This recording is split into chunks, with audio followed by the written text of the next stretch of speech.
I suppose just looking at it, getting to know Helen and Nutri and all the other ambassadors for the body image movement, everyone is doing such fantastic work.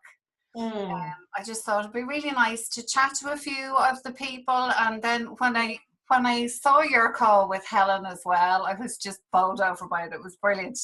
Great. And I love what you're doing, and I think it's, I think there is a big shift. Like, I've seen it for me personally, but I think it's happening for a lot of people now, that there is a change in the way we're thinking and the way we're approaching how we live and how we look after ourselves, and maybe being a little bit less afraid of delving into ourselves to make our lives better, rather than always looking outside. Okay, yeah. So, the last. Yes. It reminds me of that, in The Wizard of Oz. Have you seen the film The Wizard of Oz? Yes. Right, when they pull back the curtain and there's the wizard and he's kind of there and he's working in some machines and it's making all these big sort of, puffs of smoke and things like that. It reminds me of that. It's kind of like we pulled back the curtain. We're going, hang on a minute. Yeah, it's not what we thought it was. Yeah, absolutely. That's so true. That's a really good way to look at it. Yeah.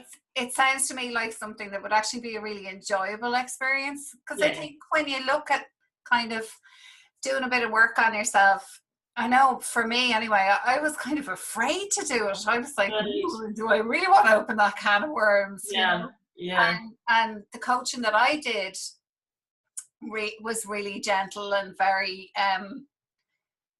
it was very insightful, but it wasn't hard work. I really enjoyed doing it, and it has stuck with me since, because it wasn't hard work, and I kept with it because it was enjoyable and it was new, and there were so many aha moments, and I think these boards would be like that as well for a lot of people. Yes, exactly. And what I like about them is there's a nice balance between, you're not having to only be positive. Yes. And, because sometimes that can kind of create a bit of a discord in you, because you feel like you can't be the whole of you. And I'm a great believer that there's the whole of us. And we sort of maybe go too far down the negative road and then try and be positive, and that can create quite a bit of tension. Yeah. And so when you're free to just express all of you, warts and all, and the fantastic stuff too, then you can start a journey of discovery where you're not trying to hide bits of yourself. Absolutely, it's accepting that part of yourself, the light and the dark. Yes, right. And it's the wholeness of you. And the wisdom that's in that is just amazing once you sort of tap into it. So how did you come to this, Amberly? How what's your background? And okay, so I mentioned being a student making insight boards. So we go back to 1988. Oh, wow. And when I was studying media at college, and really a yo-yo dieting team who didn't fit in anywhere, and kind of never was that cool girl, never the popular girl, never the one. Me too. Yeah. Right, that one. Me and you would have been good if we'd been at the same college. And so I was doing this media course, and we did a module on how women are portrayed in the media, and that was really revealing, because I started to realize that there's all these images being fed, and you sort of just accept it. It's not that I'm telling you anything you don't know already, but you just accept it because it's there and you don't question it. But I started to kind of understand that there was definitely a gap being created between me where I was now, not feeling okay about me and myself, and this sort of constant image of what I should be like, this sort of Barbie doll image kind of thing. And very aware of the gap between where I was at and where that image was at, and the two didn't match. That's right. I shouldn't do that. I should sort like that. And I'm just aware of that inner processing that we were just talking about.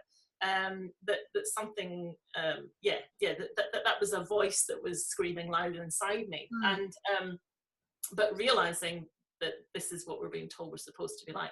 So I wanted to understand, why was that? Why are we being shown all these images? And I went on to do advertising, HNC in advertising. And what I then started to understand is that in order to create a sale, what happens is you trigger the emotion that creates desire so that people want to buy stuff. And in those days anyway, how you created desire was you made people feel inadequate about themselves. And how you did that was to show them images that they couldn't meet. So you were kept on this treadmill deliberately to believe that there was something wrong with you that you needed to sort. And that's what kept you a consumer. Yes. Yeah. And when I understood the kind of dynamics of that, something inside me just was like, the brakes were on. I was like, that is not okay. Yeah. Really. And I was actually really angry about it once I understood that this was a deliberately created thing, because I thought this was just me in my little world not liking myself, and then realizing that actually I was being exactly how I was supposed to be to keep you buying stuff. Yeah. Which didn't work because I didn't have any money anyway.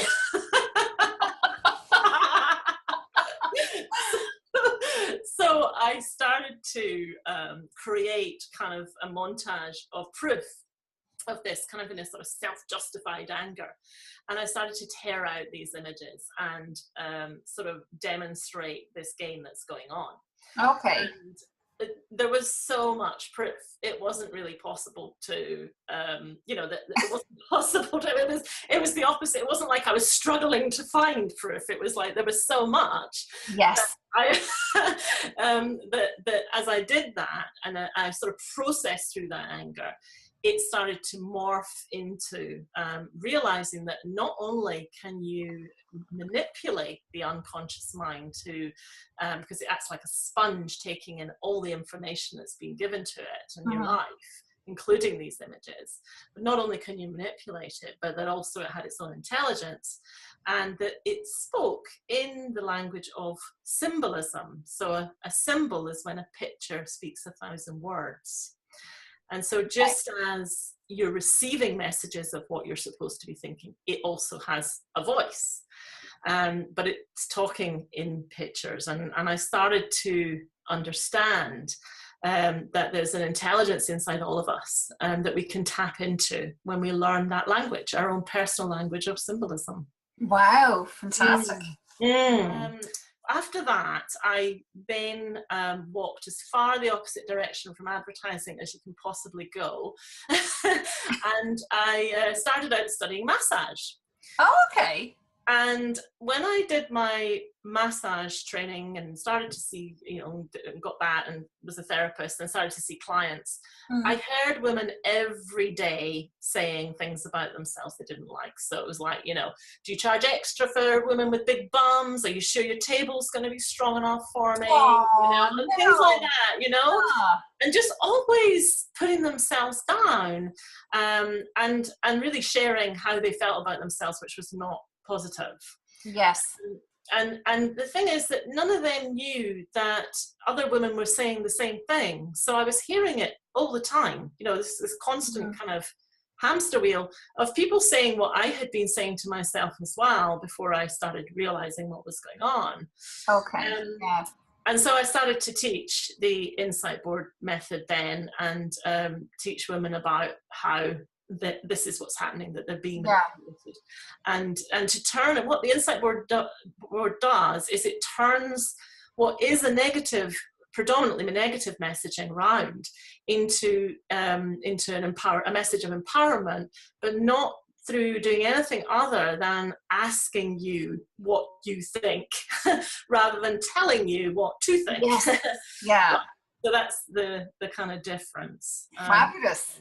Yes. And now it might be a bit confusing, but the reason I do call the first stage a mindfulness board stage, is I learned from my workshops that if I say to people, make an insight board, then they automatically write insightful messages, be all you can be, and they seek out only the positive things. Okay. Yeah. And also what I noticed was that some people are quite nervous of other people kind of analysing them.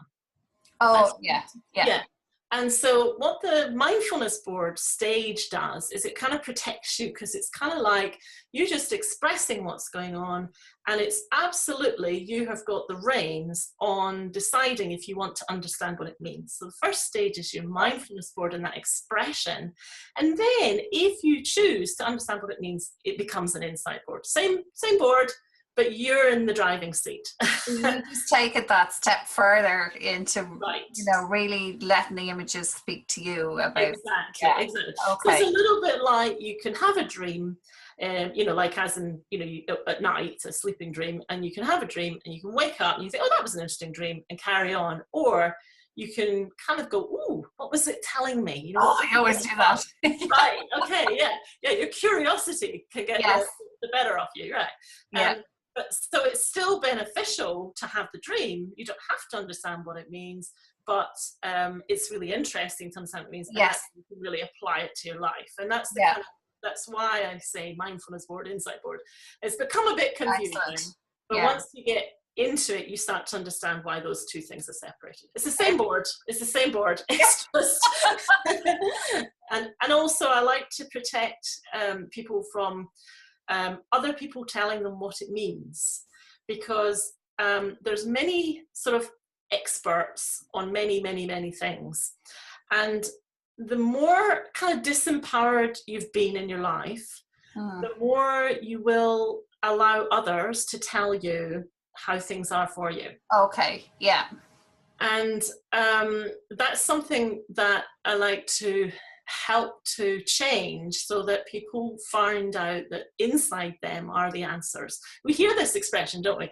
The answers are all inside you. It's like, well, yeah, but how do you get hold of them? Yeah. Right. Years of expensive therapy. And tears. Right. And the answers are all there. Yeah. So it does help you find the answers are inside you. But it's a little bit slower, because it's your job to find those answers. Because when people make a realization from the inside, they will act on it. Whereas you can tell someone from the outside what they need to do. And we've all had friends like that, where it's really obvious what they need to do. I'm feeling like that myself. Right.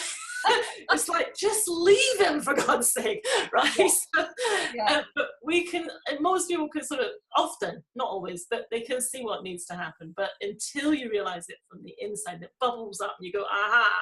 And that's what you said, the aha moment.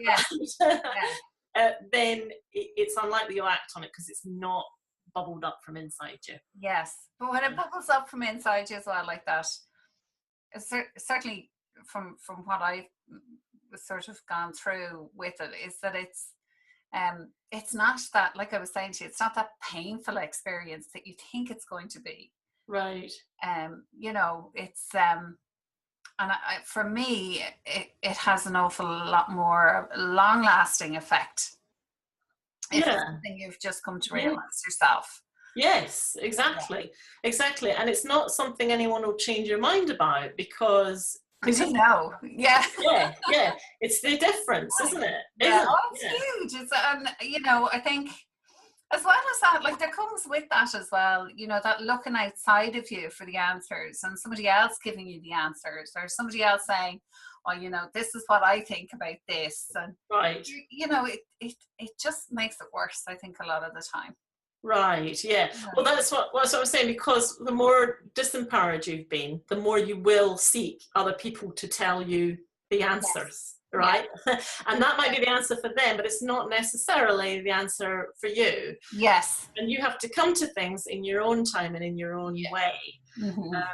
And that's what, it's not to say it's never beneficial to recommend anything to anybody. Yes. It's just that difference between when you say aha, and that aha you'll act on. Yeah. Brilliant. But it's quite hard to stimulate that in other people if they're still believing everything everybody says. But the boards are a good way to do that, and I imagine as well, for a lot of people, it's quite a nice a creative process. Yes. Yeah. 'Cause, And, you hear from people all the time, oh, yeah, like I hear from people, I do got tiny little bit of crafting and knitting and yeah. different things, and people say, oh, you're so creative.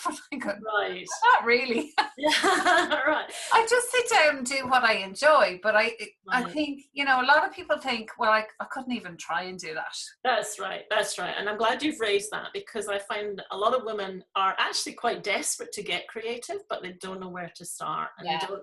And then that kind of inner critic kicks in, so that as soon as they have to do anything, it's not going to be good enough. Yes. So I'm not even going to start it because I Yeah. know it's going to be terrible. Now, the beauty with this is not about the finished product looking a certain way. And it's not about, oh, hang on a minute, wait a minute, the colors aren't right. Oh, wait a minute, the layout's wrong. That's just not going to happen, because that's not what it's about. It's not about the end result. Getting marks out of 10. You can leave your perfectionism at the door. Right, yeah, and yeah, exactly. And sometimes they are beautiful. They can be very beautiful, and sometimes they can be really messy, and sometimes they can be really, really busy and really, really intense. Yes. Other times they can, and they all. I find that when you stand back and look at it, you can kind of see straight away where your own state of mind is, just by looking at the overall thing. Yeah. And that's really healthy. But because we think we're always being told this should be a certain way, there's some way that things are supposed to be, that somehow you must get to that bit and put then it in the box. Yeah, right, exactly. And so the freedom is no, absolutely not. And what you do is absolutely perfect. So perfect, it's amazing, because the more I see these, and the more I see people and what they create, the more excited I get, because it is so perfect. Whatever they do is so perfect for them. That's brilliant. Yeah. And so that pressure is 100% off. Do you ever, I'm listening to you talk there, and I'm going, I have a 9-year-old who'd love to make one of these for kids. Yes, oh, absolutely, yes. Yeah. I remember once there was a child who was refusing to go to kindy, and her mum asked me what she could do. I said, well, I'm going to have to make an insight board. And she made one. And right in the centre was a picture of a rose, and it was being attacked by aphids. Wow. The bugs. Yeah. And she said to me, the little girl said, I said, oh, what's happening to that rose in the middle there? That looks really interesting. And she said, oh, those bugs are stopping that rose from being a rose. I said, oh, how are they doing that? Well, they're just sucking juice. They're sucking juice out of the rose, and it can't be a rose because it's got all these little bugs on it. And it turned out that she was a popular kid. Yeah. Everybody wanted a piece of her. Now, isn't it funny that as adults we think, oh, that's a good thing, she's the popular kid. But for her reality was, this can't be me, because there's all these people wanting to be with me, and I just want to be on my own, right? So it's a beautiful example of how the perspective of a child and their reality is what matters, not an adult saying, well, that's really good, she's popular, so nobody wants to be that parent with the kid in the corner on their own, but she wanted to be on her own. That was her truth. Wow. Yes. So what they are, you can see them here, is they're cards that have questions on them. And so they're the sort of questions that I've asked people in workshops, and they've had aha moments, and they've been the sort of thing. So what you can do, you see, is you can make your insight board, and then you can get a card and ask that question of the board. So and they're all designed to trigger that aha inside you. And there's a little booklet as well that we can see that. Oh yes, you can. It's got all about it as well. So you can do the old-fashioned hands-on way, or you can do the online thing, or whatever. It depends on your connection. So that's basically where I'm at in the UK. Excellent. That's brilliant. To get it happening. I loved your audio as well on your website. It's beautiful. Oh, is that the accept yourself as you are? Yes.